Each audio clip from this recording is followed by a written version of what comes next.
কে ছেড়ে দিল। এবার ইব্রাহিম আলাইহিস সালাম বলল, আরে নমরুদ, এভাবে তোমার বোঝানো যাবে না, তুমি তো আমার রবকে জানো না, আমার রবের ক্ষমতা সম্পর্কে তোমার কোনো ধারণা নাই।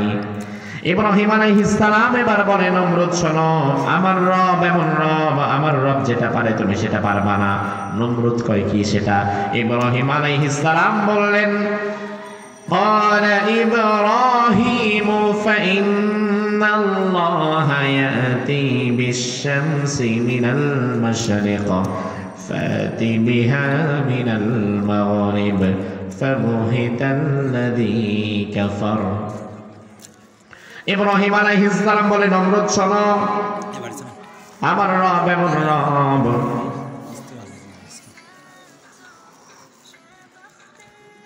আমার রব সব সময় পূর্ব দিগন্ত থেকে সূর্য উদিত করে, আবার পশ্চিম দিগন্তে ডুবিয়ে দেয়। আমার ভাইরা জবাব দেন, প্রতিদিন সূর্য ওঠে কোন দিক থেকে? পূর্ব না পশ্চিম? কথা হয় না। ওঠে কোন দিক থেকে, ডুবে কোন দিকে? পূর্ব দিগন্ত থেকে উঠে পশ্চিমে ডুবে। এই নিয়মটা করেছে আমি, আপনি, নাকি কে? ইব্রাহিম আলাইহিস সালাম বললেন, আমার রব এমন একটা নিয়ম করেছে, যে নিয়ম মানতে সূর্য বাধ্য। ওই নিয়ম হচ্ছে, আমার রব পূর্ব দিগন্ত থেকে সূর্যকে উদিত করে, আবার পশ্চিমে ডুবায়া দেয়।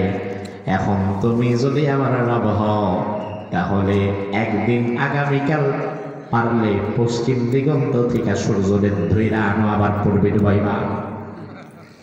পারবে? আগেরটা তো ঠিকই পারছে না? আগে একটা মোটা যুক্তি দিছে, একজনের মাইরে আরেকজনের সাইডা কয় যে আমি আল্লাহর মতো হয়ে গেছি। এবার ইব্রাহিম এমন জায়গায় হাত দিছে যেখানে আর কোনো নেতাগিরি চলে।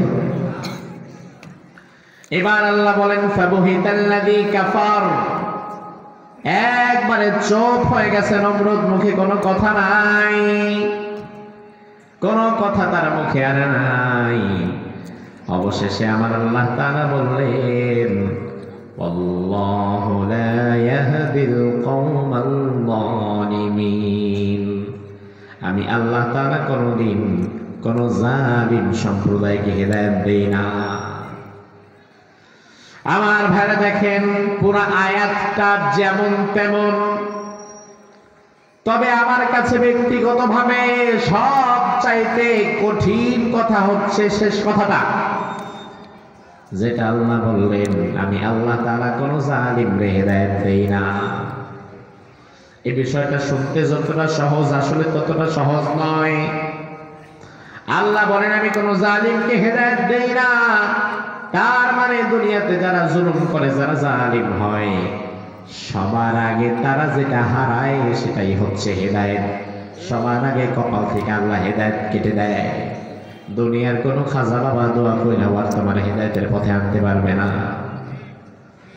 হয়তো দুনিয়ার আলেমরা টাকা পয়সা খায়া তোমার জান্নাতি সার্টিফিকেট দিতে পারবে, বলতে পারবে, মাননীয় প্রধানমন্ত্রী আপনি জান্নাতি।